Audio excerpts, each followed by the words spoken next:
Ak sa človek o tému katakliziem nezaujíma cieľavedome, niekedy ani nevie o udalostiach v susednej krajine a vidí len to, čo je za jeho oknom. Pomyslí si, že sa to trochu zhoršilo oproti minulému roku, alebo ešte viac zhoršilo v porovnaní s 2 rokmi skôr. Rôzne zdroje informácií však uisťujú, že je to v norme.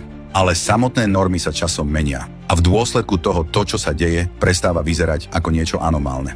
Človek to vníma ako prirodzený proces a upokojí sa. Vezmime si napríklad požiare.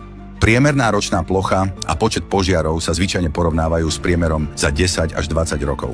Nuansou však je, že nejde o pevné základné obdobie, vzhľadom na ktoré bude jasne viditeľná dynamika zhoršujúcej sa situácie s požiarmi. A keďže sa toto obdobie aktualizuje každý rok, do databázy sú zahrnuté aj anomálne vysoké hodnoty z posledných rokov, tie týmto zvyšujú latku priemernej hodnoty a rozdiel už nevyzerá taký veľký. Takto funguje jednoduchý mechanizmus na vyhladenie obrazu narastajúcich katakliziem.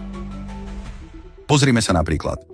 Priemerná plocha požiarov v Európe za 10-ročné obdobie od roku 2006 do roku 2015 je približne 257 000 hektárov. Plocha spálená požiarom je tento rok takmer 4-krát väčšia. Ale súčasný priemer za roky 2006 až 2024 už zahŕňa extrémne čísla z posledných rokov, keď požiare prudko stúpali a dosahuje už 355 000 hektárov.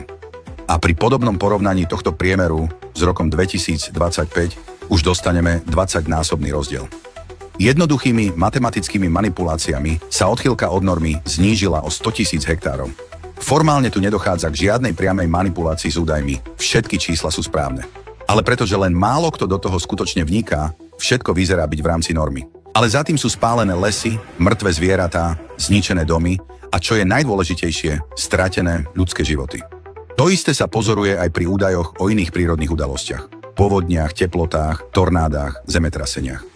Týmito príkladmi sme vám chceli ukázať, ako sa obrusujú hrany v reálnom obraze klimatických zmien. Preto je také dôležité vnikať sa do toho, čo sa deje sami. Keď človek začne premýšľať a vidieť skutočný obraz, uvedomí si, že kataklizmy už alarmujúcou rýchlosťou pohlcujú celý svet a túto pravdu môže sprostredkovať ostatným. Veď úprimné a spoľahlivé informácie sú životne nevyhnutné. Pomáhajú ľuďom zachovať si zdravý rozum.